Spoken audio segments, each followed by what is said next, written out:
Episode 22 पेशकश मीरे कारवां। इस उलझी हुई सूरत हाल को मैं खुद कुछ समझ नहीं पाया था। कबीर शाह को इसके बारे में क्या बताता। इससे पहले कि कबीर शाह दोबारा मुझसे कुछ पूछता, फोन की घंटी बज उठी। कबीर ने लपक कर रिसीवर उठा लिया। दूसरी तरफ की बात सुनने के बाद उसने कहा, वजदान तुम्हारे लिए कॉल है। मैंने यहाँ का फोन नंबर सिर्फ साहिल और मुमताज को दिया था, ये उन्हीं की कॉल हो सकती थी। उलझे हुए जहन और धड़कते दिल के साथ मैं टेलीफोन सेट की तरफ बढ़ा। टेलीस्कोप मैंने कबीर को थमा दी थी। हेलो, मैंने रिसीवर कान से लगाते हुए कहा। दूसरी तरफ से साहिर बोली, वजदान लाइट चली गई है तो इसमें परेशानी की कौन सी बात है। मैंने उसके लहजे में मौजूद घबराहट के पेश नजर कहा, बिल्डिंग में स्टैंड बाय जनरेटर मौजूद है, वो इसे ऑन कर देंगे। वो तशवीशनाक अंदाज में बोली, पूरे फ्लैट में अंधेरे का राज है। मैंने बड़ी मुश्किल से स्लाइडिंग डोर के पास जाकर तुम्हें फोन किया है। मैंने तसल्ली देने वाले अंदाज में कहा, घबराने की जरूरत नहीं, तुम मुमताज की मदद से दोनों कमरों के स्लाइडिंग डोर खोल दो। इसके अलावा किचन में जाकर चूल्हे भी ऑन कर दो, कुछ न कुछ तो उजाला हो ही जाएगा। ठीक है, मैं किचन में जा रही हूँ, वो कदरे मुतमईन होते हुए बोली। तुम मुमताज से बात कर लो, वो हासी सहमी हुई है। इस पूरे इलाके की लाइट एक साथ चली गई है, शायद कोई टेक्निकल फॉल्ट पैदा हो गया है। साहिल का जुमला खत्म हुआ तो मुमताज की आवाज मेरी कान तक पहुंची। वजदान, क्या तुम बहुत ही किसी अहम काम में मसरूफ हो, जल्दी से यहाँ नहीं आ सकते। मेरे जवाब देने से पहले ही रिसीवर में साहिल की चीख उभरी। मैंने तड़प कर मुमताज से पूछा, क्या हुआ। वो उसकी आवाज में बेपनाह खौफ शामिल हो गया। मैंने कहा, वो से आगे भी तो कुछ बोलो, साहिल क्यों चीखी थी।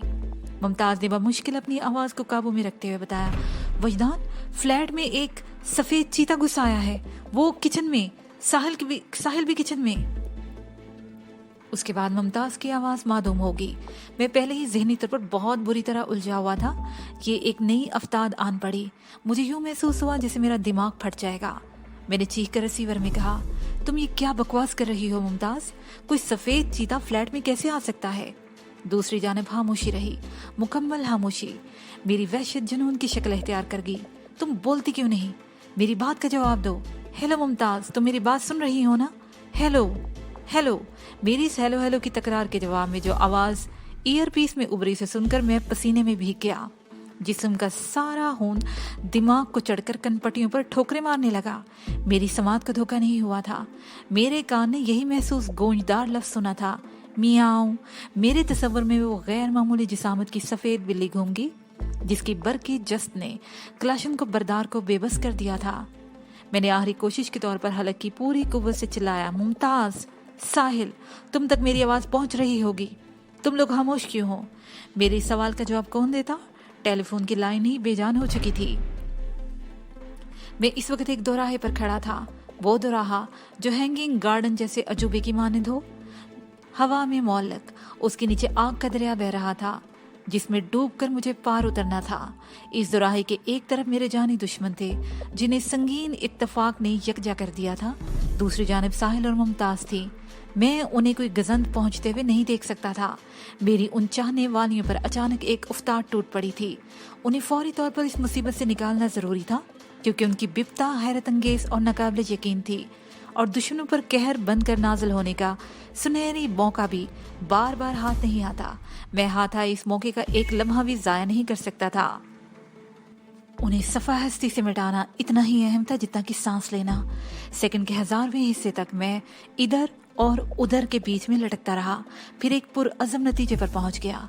मेरे कदम मजबूती से जमीन पर आ लगे थे। मैंने अपने फ्लैट की तरफ जाने का फैसला किया था। जान लेने से जान बचाना ज्यादा अहम होता है। उसी लम्हे मेरे अकब में कबीर शाह की आवाज उभरी। वो मुझे फोन पर चीखते हुए सुन चुका था। उसने तशवीशनाक लहजे में दरियाफ्त किया, क्या हुआ वजदान, तुम इस कदर क्यों चिल्ला रहे थे। हैरियत तो है। किसका फोन था। साहिल का फोन था। मैं उस वक्त तक जहनी तौर पर संभल चुका था। वहाँ फ्लैट में लाइट चली गई है। वो सो रही थी, घबरा कर उठ बैठी और परेशानी में मुझे फोन कर डाला। वो शक अमेज नजर से मेरी तरफ देखते हुए बोला, तुम्हारी बुखलाई हुई गुफ्तगू में किसी सफेद चीते का जिक्र भी आया है, ये क्या सिलसिला है वजदान। कबीर शाह का शक और तशवीश बजा थी, लेकिन मैं भी ऐसे सवालों के जवाब के लिए तैयार हो चुका था। मैंने इंतहाई तहम्मुल अमेज अंदाज में कहा, शाहजी बताया तो है। साहिल सो रही थी। उसने हाँ में देखा कि कोई सफेद चीता फ्लैट में दाखिल हुआ है। उसके साथ ही उसकी आंख खुली तो लाइट जा चुकी थी। उसे समझा वाकई कोई सफेद चीता फ्लैट में घुस आया है। बस इतनी सी बात है। ये लड़कियां मीना बहुत ही जज्बाती और डरपोक होती हैं। वो कदरे मुतमईन होते हुए बोला। फिर पूछा, क्या अब साहिल मुतमईन हो चुकी है? नॉर्मल है।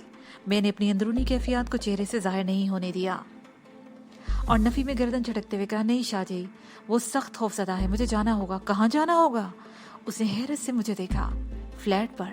मैंने कतियत से कहा, मैं बस आना जाना ही करूँगा, तुम फिक्र ना करो, मैं जल्दी लौट आऊँगा। वो बोला, तुमने तो बताया था कोई और लड़की भी है वहाँ फ्लैट पर मौजूद है? हाँ है तो। मैंने इस बात में सर हिलाया, मगर वो भी साहिल की तरह एक लड़की है और तुम तो जानते ही हो ना लड़कियां कितनी डरपोक होती हैं। मैंने कबीर शाह के अल्फाज उसी पर लौटा दिए तो वो तफहीमी अंदाज में सर हिलाने के बाद गोया हुआ, तो क्या तुम उन दोनों को अपने साथ लेकर यहाँ आ रहे हो? ये रिस्क तो मैं किसी कीमत पर नहीं ले सकता शाहजी। कबीर शाह को आम तौर पर शाहजी कहा जाता था, इसलिए मैंने भी यही अंदाज़े तहातुब इख्तियार किया। ये स्कूल और सामने वाला बंगला किसी भी वक्त मैदान जंग का नक्शा पेश कर सकते हैं। फिर उसने सवालिया नज़र से मुझे देखा। मैंने कहा, मैं उन्हें कहीं और छोड़ कर आऊँगा। ये भी मुमकिन है साहिल की साथी के घर ही पहुँच जाऊँ।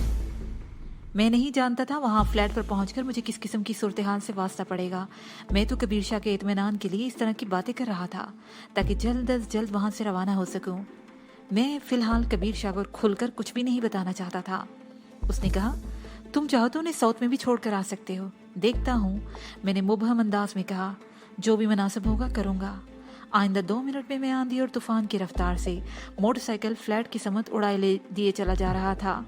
उस वक्त मेरा जहन सिर्फ एक ही शय के बारे में सोच रहा था और वो शय थी सफ़ेद बिल्ली। उसकी एंट्री ओपन एयर रेस्टोरेंट से हुई थी। वो मेरे कदमों का मिजाज पूछकर खिसक गई थी। फिर कदरे बड़ी जिसामत के साथ बोट बेसन वाले वाक़े में उसने हमारी मदद की थी। बाद अज़ां गुज़श्ता रात वो हमारे बेडरूम में भी पाई गई थी, मगर जब मैंने उसे खुदेड़ा तो वो किचन की खिड़की के रास्ते नीचे कूद गई थी। मुझे उसकी कूद पर शदीद हैरत भी हुई थी। 8वां फ्लोर अच्छी खासी बुलंदी पर था। बिल्ली का वहां से छलांग लगाना खासा खतरनाक था, जबकि वो कहीं आस पास भी नजर नहीं आई थी। खिड़की से नीचे सड़क तक उसके कयाम के लिए कोई मुकाम भी दिखाई नहीं देता था। और अब फ्लैट में किसी सफ़ेद चीते की आमद, वो भी किचन की खिड़की के रास्ते। ये एक अजीबोगरीब मम्मा था, चीता, और वो भी सफ़ेद। समझ में ना आने वाली बात थी। शहर के इंतहाई पोश और महफूज तरीन इलाके में जंगली दरिंदे का क्या काम? फिर मैंने आज तक सफ़ेद चीते के बारे में ना कहीं सुना था और ना ही कहीं पढ़ा था। इन्हीं सोचों में उलझते हुए मेरे जहन में एक सनसनीखेज सवाल ने सर उभारा, कहीं ये सारे रूप एक ही बिल्ली की तो नहीं? वो मौका और वक्त की मुनासबत से अपनी जिसामत में कमी बेशी कर लेती है। इस ख्याल के साथ ही मेरे रोंगटे खड़े हो गए। बज़ाहिर ऐसा होना मुमकिन नजर नहीं आता था कि कोई बिल्ली अपनी जिसामत में तब्दीली पर कैसे कादिर हो सकती है। और अगर ये हकीकत थी, फिर वो बहुत ही पुरस्कार बिल्ली थी। पता नहीं वो बिल्ली थी भी या नहीं। ड्राइविंग के दौरान में वो अजूबा रोजगार बिल्ली मेरे तसव्वुर पर छाई रही। कभी वो नौज़ायदा बलूंगड़े की शक्ल इख्तियार कर लेती और कभी उसकी जिसामत इस कदर बढ़ जाती कि गुर्राता धाड़ता चीता दिखाई देती। मैं इन्हीं प्रागंदा ख्यालात के साथ बिल्डिंग तक पहुंच गया। वो बिल्डिंग और गिरदोनवा का सारा इलाका रोशन था, यानी लाइट आ चुकी थी। मैंने सिक्योरिटी गार्ड के सलाम का जवाब दिया और उससे किसी किस्म की कोई बात किए बगैर लिफ्ट के जरिए 8वें फ्लोर पर पहुंच गया। डोरबेल के जवाब में मुमताज ने दरवाज़ा खोला। उसका चेहरा खौफ और तशवीश की दबीज चादर में लिपटा हुआ था। मैंने छूटते ही पूछा, क्या हुआ था? अंदर तो आ जाओ, सब बताती हूँ, वो इस तरारी अंदाज में बोली। मैंने फ्लैट के अंदर दाखिल होकर दरवाज़ा बंद किया और मुमताज़ के साथ चलते हुए पूछा, साहिल कहाँ है और वो चीता? मेरी बात खत्म होने तक हम बेडरूम में पहुंच चुके थे। साहिल बेड पर नीम दराज थी और उसकी संजीदगी पहले से 1000 गुना बढ़ चुकी थी। मैंने एक खास बात नोट की थी। साहिल की संजीदगी में खौफ की बजाय मतानत थी, जिसने उसकी गहराई में बेपनाह इजाफा कर दिया था। मैंने जब उनसे सफ़ेद चीते के हवाले से पूछताछ की तो उन्होंने बारी बारी मुझे इस वाक़े की तफसील से आगाह कर दिया। साहिल ने बीच में कहीं कहीं गिरहें लगाई थी, वरना तो ज़्यादातर बातें मुमताज़ की ज़ुबानी ही मुझ तक पहुँची। उनके मुताबिक वो दोनों टीवी के सामने बैठी कोई दिलचस्प गेम शो देख रही थी कि अचानक लाइट चली गई। इस पूरे इलाके की लाइट गायब हो गई थी, इसीलिए फ्लैट के अंदर घुप अंधेरे ने डेरा जमा लिया। स्टैंड बाई जनरेटर की सहूलत के बावजूद चूंकि इत्मीनान था, इसलिए हमने फ्लैट के अंदर किसी इमरजेंसी लाइट का बंदोबस्त भी नहीं किया था। फ्लैट के बाहर लोगों की बातों से पता चला कि जनरेटर में कोई फॉल्ट हो गया है। चुनाचे साहिल ने मुझे फौरन फ़ोन कर दिया और जब वो मेरे मशवरे पर चूल्हा जलाने किचन की तरफ गई तो उसी वक्त किचन की खिड़की में एक सफ़ेद चीता जस भरकर अंदर घुस आया था, जिसे देखकर साहिल की चीख निकल गई और शदीद खौफ के बायस मुमताज़ को सांप सूंघ गया और वो मेरे टेलीफोनिक सवालात के जवाबात न दे सकी। उनकी फराहम करदा मालूमात से मेरी तशफ़ी न हुई। मैंने मुमताज़ से पूछा, तुम फ़ोन छोड़कर कहाँ चली गई थी? मेरी आमद के बाद उसका खौफ ना होने के बराबर रह गया था। वो संभलते हुए लहजे में बोली, मैंने जैसे ही उस चीते को साहिल की तरफ बढ़ते हुए देखा तो मेरे असाब मफलूज होकर रह गए थे। मैं तुम्हारे सवालात के जवाब में कुछ भी बोल ना सकी। मुझ पर सख्ती सी की कैफियत तारी हो गई थी। मैंने पूछा, इस सफ़ेद चीते ने तुम में से किसी को नुकसान तो नहीं पहुंचाया?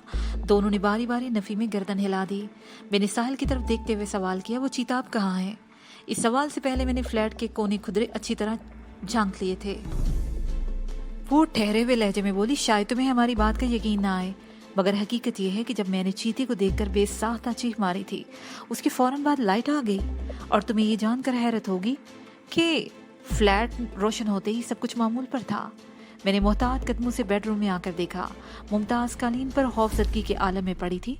मुझे सही सालम देखकर उसकी जान में जान आई। हमने हिम्मत करके हर कमरे में जाकर देख लिया, मगर वो होनहार जानवर हमें कहीं नजर नहीं आया। साहिल मुझसे झूठ बोल ही नहीं सकती थी और ना ही फैक्ट में किसी फिक्शन की आमेजिश कर सकती थी। उसने जो कुछ देखा और जो महसूस किया वही बयान कर रही थी। सफ़ेद चीते की आमद और शुद्ध वाकई हैरतनाक और नाकाबिल यकीन थी। मैंने मुमताज़ की जानिब मुतवज्जा होते हुए पूछा, जब तुम दोनों टीवी देख रही थी तो फ्लैट का दाखिली दरवाज़ा बंद था? ये सवाल मैंने इस इम्कान के पेश नज़र किया था कि अगर दरवाज़ा खुला था तो चीता वहाँ से रुखसत हो सकता था, अगरचे मुझे इसकी कतन कोई उम्मीद नहीं थी। मुमताज़ ने जवाब दिया, मुझे अच्छी तरह याद है, तुम्हारे जाते ही हमने दरवाजे को अंदर से लॉक कर लिया था। ये बात मैं इतने वसौक से इसलिए कह रही हूँ क्योंकि मैंने खुद अपने हाथों से दरवाज़ा बंद किया था। इसका मतलब है चीता दरवाजे से बाहर नहीं गया, मैंने पुरहयाल अंदाज में कहा। साहिल गंभीर अंदाज में बोली, मुमकिन है वो किचन की खिड़की से वहीं से वापस चला गया हो। हाँ, ये मुमकिन है। मैंने इस बात में सर हिला दिया जैसे वो बिल्ली गुज़श्ता रात उस खिड़की से बाहर कूद गई थी। साहिल ने चौंक कर मुझे देखा और पेशानी सहलाते हुए बोली, वजदान, मुझे याद आ रहा है, उस सफ़ेद चीते की शक्ल बिल्ली ही की तरह थी। मैं साहिल की बात को और उसकी ये सोच नज़रअंदाज नहीं कर सकता था कि बिल्ली और चीते की सूरत में कुछ ज़्यादा फ़र्क नहीं होता और खौफ और दहशत के आलम में तो ये फ़र्क और भी कम हो जाता है। मैंने टेलीफोन पर अपने कान से एक महसूस किस्म की गूंजदार म्याऊं सुनी थी। ये मामला इतना सीधा और आसान नहीं था जितना नज़र आता था। इस वाक़े में बहुत सारे पुरस्कार अवामिल भी शामिल थे। मैंने हिंदुस्तान से नेपाल और नेपाल से हिमालय तक सफ़र के दौरान में सिफली अलूम व फ़नून के इतने कमालात देखे थे कि मेरी निगाह में बहुत से इसरारों से पर्दे उठ चुके थे। योगी गौतम बोस और उसका चेला पंडित धीराज वह में तहलीक करने के माहिर थे। वो अपनी पुरस्कार शक्तियों से मुखय्यरुल अकूल वाक़यात को जन्म देते थे। घोंपू की इबादतगाह में कैसा कैसा तिलिस्म मेरी नज़र से गुजरा था। दिल को कबीलने की सरदार ने भी और उसका अंधा रहनुमा सोबान और फिर हिमालय की वो सुपर शक्ति नीलगिरी मेरे चश्मे तसव्वुर में घूम गए। नीलगिरी के लम्हाती ख्याल ने मुझे बेचैन कर दिया। मैं अपने इस अंदरूनी इज़्तिराब को फौरी तौर पर कोई नाम न दे सका और उठकर खड़ा हो गया। मेरा ये अमल में कान की था। साहिल ने चौंक कर पूछा, कहाँ जा रहे हो वजदान? मैं अभी 5 मिनट में आता हूँ। क्या तुम फ्लैट से बाहर जाना चाहते हो? मुमताज़ ने सवाल किया। हाँ, मैं ज़रा सिक्योरिटी गार्ड के पास जा रहा हूँ। साहिल ने कहा, सिक्योरिटी गार्ड से यहाँ बैठे बैठे भी तो बात हो सकती है। फ्लैट में इंटरकॉम सिस्टम मौजूद है। हाँ, सिस्टम की मौजूदगी मेरे इल्म में है, मैंने सरसरी अंदाज में कहा, और फिर घूम फिर कर कुछ और भी देखना चाहता हूँ, मैं महसूस करना चाहता हूँ। और अगर तुम्हारे जाने के बाद लाइट दोबारा चली गई तो? मुमताज़ ने सरसीमा लहजे में पूछा। अब लाइट नहीं जाएगी। मेरे लहजे में बला की सख्ती और तेकन था। मुमताज़ ने दोबारा सवाल नहीं किया। उसके चेहरे पर इत्मीनान झलकने लगा था। मैंने एक नज़र साहिल की तरफ देखा और फ्लैट से बाहर आ गया। मैं मुख्तलिफ फ्लोर्स पर लिफ्ट से बाहर निकलता हुआ, सवार होता हुआ फिर एक चक्कर काट कर पार्किंग एरिया की तरफ आया। वहाँ 2-4 अफराद खड़े थे। मैंने कोशिश की कि उनके करीब से गुजरूं। ये सारी मशक्कत में इसलिए कर रहा था कि अगर वाकई इस बिल्डिंग में कोई सफ़ेद चीता घुस आया था तो किसी और ने भी तो उसे देखा होगा। चीते की आमद पर जो अफरा तफरी और खुलबली मचनी चाहिए थी वो मुझे कहीं नजर ना आई। इसका मतलब यही था कि चीते की कहानी मेरे फ्लैट के अंदर से शुरू होकर अंदर ही खत्म हो गई थी। बिल्डिंग की सैर के बाद मैंने सिक्योरिटी गार्ड की तरफ रुख किया और उससे जनरेटर के फॉल्ट के मुतालिक पूछा। साहब, मशीन तो मशीन है ना, वो फलसफियाना अंदाज में मुझसे मुखातिब हुआ। और इलेक्ट्रिकल मशीन तो कुछ ज़्यादा ही नाकाबिले एतबार होती है। हालांकि मैं रोज़ाना इसे चेक करवाता हूँ। पता नहीं उसे क्या हो गया था। एक लम्हे का तवक्कुफ करके उसने माजरत ख़ाना नज़र से मुझे देखा और बोला, बहरहाल मैंने 2-3 मिनट में उसका नुक्स ठीक करवा दिया था और उससे पहले कि जनरेटर को ऑन किया जाता लाइट आ गई। बमुश्किल 10 मिनट तक बिल्डिंग में अंधेरा रहा होगा। मैं अपनी तफ्तीश मुकम्मल करके वापस फ्लैट में आ गया। मुमताज़ ने पूछा, कुछ पता चला उस दरिंदे के बारे में? इस बिल्डिंग में तुम दोनों के सिवा किसी तीसरे शख्स ने कोई दरिंदा नहीं देखा। मैंने एक एक लफ्ज़ पर जोर देते हुए कहा, क्योंकि चीता नामी कोई जंगली हयात न तो बिल्डिंग में दाखिल हुई है और न ही यहाँ से रुखसत हुई है। ये कैसे हो सकता है? वो उलझन ज़दा नज़र से मुझे तकने लगी। मैंने कहा, मैं एक हकीकत बयान कर रहा हूँ मुमताज़, मगर मेरा मतलब है हम दोनों ने अपनी आंखों से एक जीते जागते सफ़ेद चीते को देखा है। अगर तुम्हें मेरी बात का यकीन नहीं आ रहा तो साहिल से मुझे तुम्हारी बात का 100% यकीन है मुमताज़। मैंने उसकी बात काटते हुए कहा, तुम दोनों ने जो कुछ बताया वो गलत नहीं, लेकिन मैं जो कुछ कह रहा हूँ वो भी सच है। वजदान, ये कैसे मुमकिन है? मुमताज़ की उलझन बढ़ गई। इसके बिल्कुल बरक्स साहिल का चेहरा पुरसुकून था, ताहम वो किसी गहरी सोच में डूबी हुई नजर आ रही थी। मैंने मुमताज़ की जानिब देखते हुए कहा, इंसानी आंख बाज़ का धोखा खा जाती है, वहम को हकीकत समझ लेती है। तुम लोगों के साथ भी धोखा हुआ है। तुम जिस शय को सफ़ेद चीता समझ रही थी वो चीता नहीं, कुछ और था। कुछ और था? कुछ और क्या? मुमताज़ की उलझन इस तरह में बदल गई। साहिल ने समझाने वाले अंदाज में कहा, मुमताज़, तुम अपने जहन पर ज्यादा दबाव ना डालो और फिलहाल उस चीते की सोच को झटक दो। ये पुरस्कार चक्कर तुम्हारी समझ में नहीं आएगा।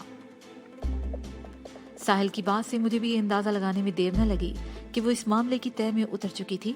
मैंने मुमताज़ से कहा, कल मैंने रेस्टोरेंट में तुमसे एक वादा किया था, वापसी में तुम्हारे अंकल के बंगले पर आने का। आज तुम्हें मुझसे एक वादा करना होगा। वादे की क्या ज़रूरत है? वो सादगी से बोली, तुम जो कहो मैं करने को तैयार हूँ। वैसे कल रात का वादा तुमने मुझसे नहीं शुबाना से किया था। बज़ाहिर ऐसा ही दिखाई देता है, मैंने उसकी आंखों में देखते हुए कहा, लेकिन दर हकीकत वो वादा मैंने तुम्हारी वजह से किया था। वो खुश होते हुए बोली, ये तो और भी अच्छी बात है। अगर तुमने मेरी खातिर शुबाने से वादा किया था तो फिर मैं आंखें बंद करके तुम्हारा हर हुक्म मानने को तैयार हूँ। बोलो, क्या चाहते हो मुझसे? मैंने मुमताज़ को खौफ और दहशत की कैफियत से निकालने के लिए वो वादे का चक्कर चलाया था। मैं देख रहा था, मेरी ये कोशिश खासी हद तक कामयाब रही थी। वो अब नॉर्मल अंदाज में बात कर रही थी। मैंने कहा, मुमताज़, इस फ्लैट में जो कुछ हुआ उसे जहन से झटक दो। चीते वाली हैरत अंगेज कहानी सिर्फ और सिर्फ तुम तक महदूद रहेगी।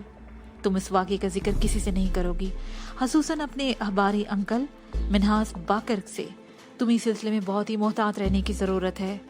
मैंने मिन्हास बाकर का तज़किरा ख़ास तौर पर इसलिए किया था कि वो एक शाम के अखबार के एडिटर और पब्लिशर थे। शाम के अखबारात चटपटी और मसालेदार खबरों के हवाले से बहुत ही मशहूर हैं। मामूली सी बात को बढ़ा चढ़ा कर पेश करना और बाज़-औक़ात बेबुनियाद खबरें शाया करना उनके मामूल में शामिल होता है।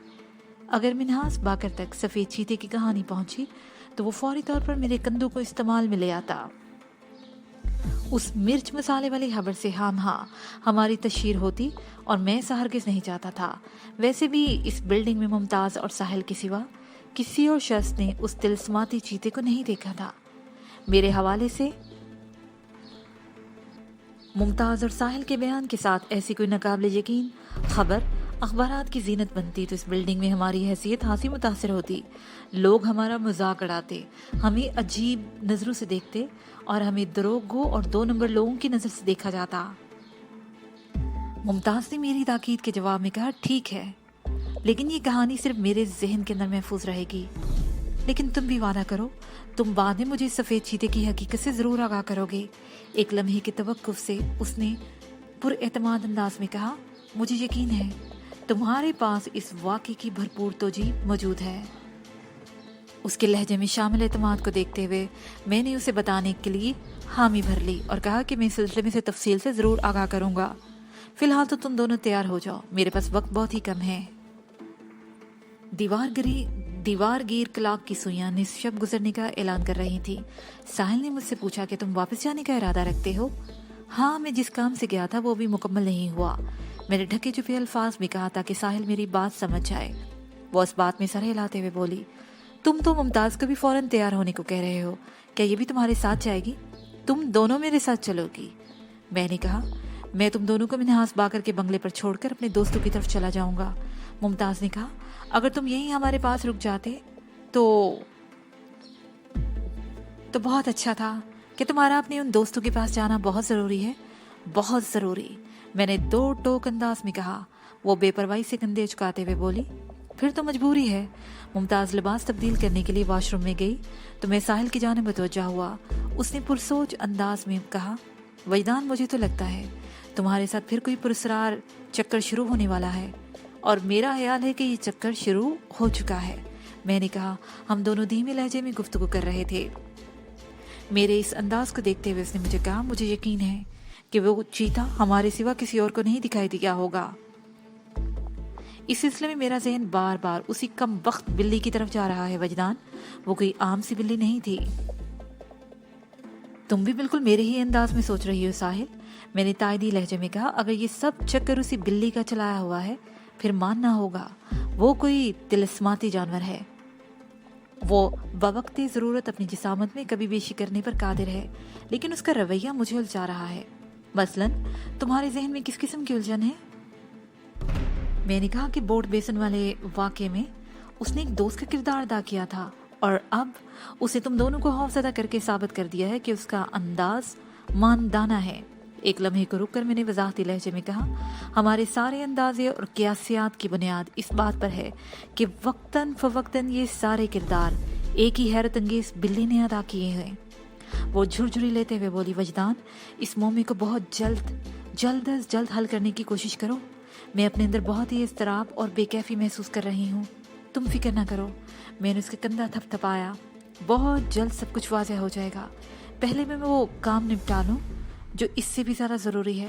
आज की रात बहुत ही अहम है साहिल, बहुत अहम। तुम तसव्वुर भी नहीं कर सकती मियाँ जाहिद हुसैन के बंगले पर कैसे कैसे पीस इकट्ठे हो चुके हैं। लाड बुधा तुम्हारी हिफाजत करे। वो एकदम संजीदा हो गई। उसी वक्त मुमताज़ वॉशरूम से निकल आई। अगले 5 मिनट में हम तीनों बिल्डिंग से बाहर थे। मेरी नीली शहर तो साउथ में खड़ी थी, जहाँ मैं मोटरसाइकिल पर आया था। चाइना टाउन के कॉर्नर से मैंने इन दोनों को एक येलो कैब में बिठाया और खुद मोटरसाइकिल पर उनके साथ साथ चलने लगा। जब हम बंगले पर पहुंचे तो मिन्हास बाकर वहाँ मौजूद था। मेरे रास्ते में इस अचानक आमद का जवाब सोच लिया था। बाकर के पूछने पर मैंने बताया, अंकल, उधर तो लाइट चलेगी और जनरेटर खराब पड़ा है। ये दोनों बहुत ही बोरियत महसूस कर रही थी। बिजली की वापसी का इंतजार करने की बजाय मैं इन्हें यहाँ ले आया हूँ। ये तुमने बहुत अच्छा किया, वो मोतदिल अंदाज में बोला। लाइट सख्त नाकाबिले एतबार चीज़ होकर रह गई है, मगर अफसोस इस बात का है कि लग्जरी बिल्डिंग वालों ने उनके जनरेटर तक भी स्टैंड बाय के होते हुए भी अक्सर धोखा दे जाते हैं। खैर, तुम्हारा फैसला मुझे पसंद आया। तुम लोग यहाँ आराम से रहोगे। मिन्हास बाकर थोड़ी और मुख्तसर और टू द पॉइंट बात करने का आदी था, इसलिए इससे ज़्यादा देर गुफ्तगू मुमकिन नहीं थी। वैसे भी मैं अपने पीछे जो सूरत हाल छोड़ कर आया था उसका तकाजा यही था कि मैं जल्द अज जल्द वहाँ से रवाना हो जाऊँ। मिन्हास बाकर के बंगले से निकलने से कबल मुझे चंद लम्हात के लिए साहिल से तन्हाई में बात करने का मौका मिल गया। वो मौजूदा हालात की संगीनी से पूरी तरह आगाह थी। मेरी आंखों में बहुत दूर तक देखते हुए बोली, अपना ख्याल रखना वजदान। उसकी इंतहाई गहरी संजीदगी में छुपे हुए जज्बात को मैं अच्छी तरह महसूस कर रहा था। वो जज्बात मेरे लिए थे और इतने भरपूर थे कि उसका गरेज और बेइतनाई बिल्कुल मसनूई होकर रह गए थे। मैंने उसके हाथ थाम लिए और जुमानी अंदाज में कहा, गोया तुम ये कहना चाहती हो कि अब तुम मेरा ख्याल नहीं रखोगी। उसके चेहरे पर ऐसे आसार नमूदार हुए जैसे वो अंदर से तड़प कर रह गई। फिर वो गड़बड़ाए हुए लहजे में बोली, मेरा ये मतलब नहीं था। जाहिर है तुम वहाँ अकेले जा रहे हो, तुम्हें खुद अपना ख्याल रखना होगा। मैं तुम्हें इस आग में नहीं झोंक सकता साहिल, मैंने चट्टानी लहजे में कहा। वहाँ मेरे साथ कुछ भी पेश आ सकता है। तुम मेरे लिए बहुत ही अहम हो, मैं तुम पर आँच आते हुए नहीं देख सकता।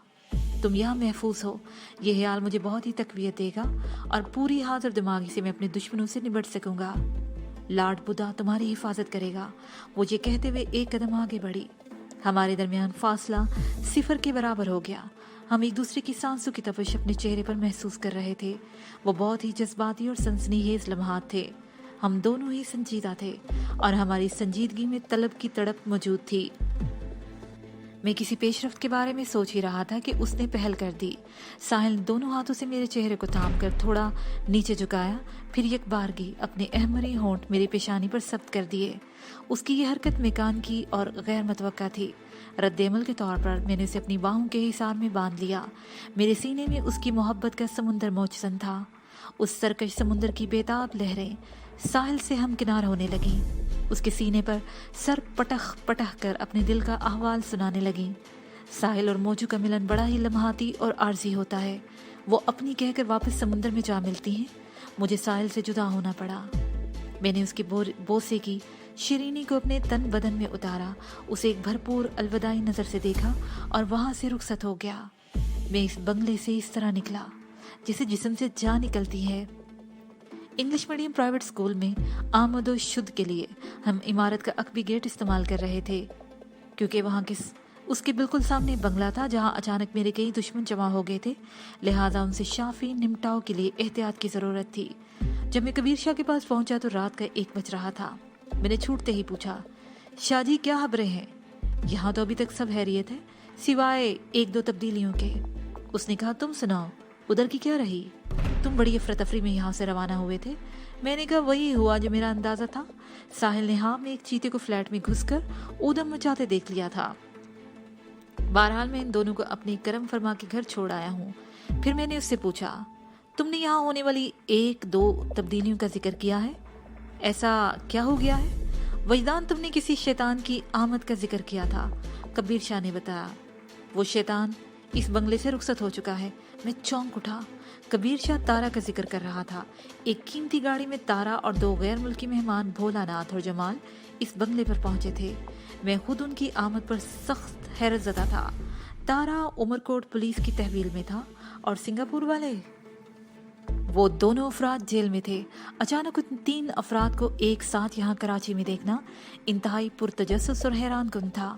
और अब कबीर शाह मुझे बता रहा था कि तारा वहाँ से रुखसत हो चुका था। तारा को देखकर मेरे मुंह से शैतान का लफ्ज़ अदा हुआ था, इसीलिए कबीर शाह ने भी उसे शैतान ही कहा था। कबीर शाह के इंकशाफ ने मुझे तशवीश में मुब्तला कर दिया। मैंने इस तरारी लहजे में पूछा, कहाँ चला गया वो शैतान?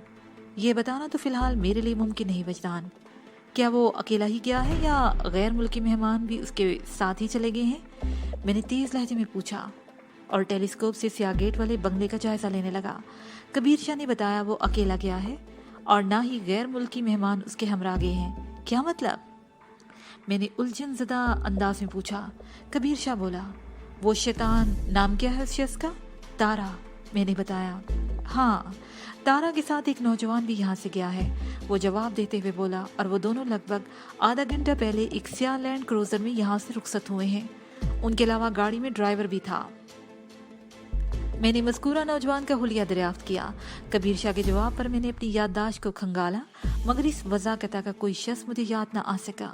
मैंने पूछा, और इन सिंगापुरियन मेहमानों की क्या खबर है? तारा के साथ गाड़ी में वो दोनों भी यहाँ पहुँचे थे। वो जब से बंगले में गए हैं उनकी झलक दिखाई नहीं दी। मैं उस नौजवान के बारे में सोचने लगा जो तारा के साथ लैंड क्रूजर में बैठ कर गया था। इसी सोच के दौरान में मुझे शोएब गौरी के उस आदमी का ख्याल आ गया जो मुहालिफ कैंप में हमारे लिए काम कर रहा था। फर्रुख खान नामी वो शख्स सामने वाले बंगले में मौजूद था। मैंने कबीर शाह से पूछा, फर्रुख की जानिब से क्या इतलात है? तुम्हारे जाने के बाद उसका फ़ोन आया था, कबीर शाह ने बताया। उसकी फराहम करदा मालूमात के मुताबिक इस वक्त बंगले में मियाँ जाहिद हुसैन, शाकर अली, कोबा, 2 सिंगापुरियन मेहमान के अलावा 2 घरेलू मुलाजिम और 2 सिक्योरिटी गार्ड्स ही मौजूद हैं। इसके अलावा वो 2-3 ऐसी औरतें भी बंगले में बुलाई गई हैं जो शहर की मारूफ कॉल गर्ल्स हैं। ये रात वो बंगले पर ही गुजारेंगी और तुम अच्छी तरह समझ सकते हो कि वो तीनों रात भर किस किस्म की मसरूफियात में मशगूल रहेंगे। बात खत्म करते ही उसने मानी हिज अंदाज से मुझे देखा। मैं टेलीस्कोप को हाथ में थामे उसी की जानिब मुतवज्जा था।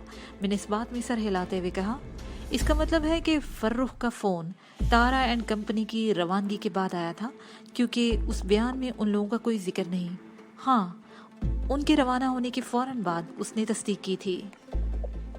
वो दोबारा कब कॉल करेगा? अब वो कॉल नहीं करेगा, कबीर शाह ने बताया। पहले उसने बहुत बड़ा रिस्क लेकर मालूमात दी हैं। उसने कहा, जैसे ही बंगले की सूरत हाल हमारी कारकर्दगी के लिए साजगार होगी, वो हमें इस तरह फ़ोन करेगा कि बस पहली घंटी बजते ही रिसीवर मुनक़ता कर देगा। ये उसकी तरफ से एक सिग्नल होगा। उसके बाद हमें फ़ौरन हरकत में आना होगा। रात के 2 बजे तक हमारे दरमियान बातचीत होती रही। कबीर शाह ने शुएब गौरी के लिए बहुत से कारनामे सर अंजाम दिए थे। वो मुझसे भी मुख्तलिफ सवालात करता रहा, जिनके मैं मुनासिब और मोहताज जवाब देता रहा। इसी दौरान में फ़ोन की घंटी बज उठी। हम दोनों ने चौंक कर टेलीफोन सेट की जानिब देखा। 1 घंटे के बाद फ़ोन खामोश हो गया। हमारे अमल में आने का वक्त आन पहुंचा था। आइंदा 5 मिनट में हम स्कूल की इमारत से निकलकर सियाह गेट वाले बंगले के अकब में पहुंच गए। उस तरफ रात के सन्नाटे का राज था। हमारे दरमियान यही तय हुआ था कि अकबी दीवार फांद कर हम बंगले के अंदर दाखिल होंगे और सबसे पहले सिक्योरिटी गार्ड्स पर काबू पाया जाएगा। उसके बाद घरेलू मुलाजमों की बारी आएगी। हमने अपनी मोटरसाइकिल्स को अकबी दीवार के साथ एक दरख्त के नीचे खड़ा किया और यके बाद दीगरे बंगले के अंदर कूद गए। असले और दुश्मनों को हमने बड़ी ही खूबसूरती से तकसीम कर लिया था। इम्तियाज रूबी और मीर बख्श की मौत के जिम्मेदार ग्रे पिजारों का मालिक यकूब उर्फ कोबा वहाँ मौजूद था। मैंने कोबा और मियाँ जाहिद हुसैन को अपने हिस्से में ले लिया, जबकि शाकर अली, जमाल और भोलानाथ से कबीर शाह को निमटना था। असले में से 1 क्लाशनकोफ और पिस्तौल हमने मोटरसाइकिल पर ही छोड़ दिए थे, जो कि एक कैनवस के थैले में महफूज थे। ये हमारा रिजर्व एमुनेशन था, जो वापसी में किसी हंगामी सूरत हाल में हमारे काम आता। टेलीस्कोप को भी मैंने थैले में ही डाल दिया था। बाकी असले में से 1 क्लाशनकोफ कबीर ने अपने पास रख ली थी, जबकि 1 पिस्टल मैंने अपने लिबास में महफूज कर लिया था। इसके अलावा इम्तियाज एंड कंपनी के कातलों के खून का प्यासा हंजर मेरी पिंडली पर बंधा हुआ था, जो किसी भी वक्त तड़प कर अपने चर्मी केस से बाहर आ सकता था। हमने बंगले की बाउंड्री के अंदर आते ही सबसे पहले टेलीफोन के तार तलाश करके उन्हें माजूर बना दिया। अब इस बंगले के अंदर से किसी को न तो फ़ोन किया जा सकता था और न ही बाहर से कोई कॉल वहाँ आ सकती थी। इस नए काम से फारिग होकर हम सिक्योरिटी गार्ड्स की जानिब मुतवज्जा हो गए और उसके साथ ही ये पार्ट अपने इख्तिताम का पहुँचा।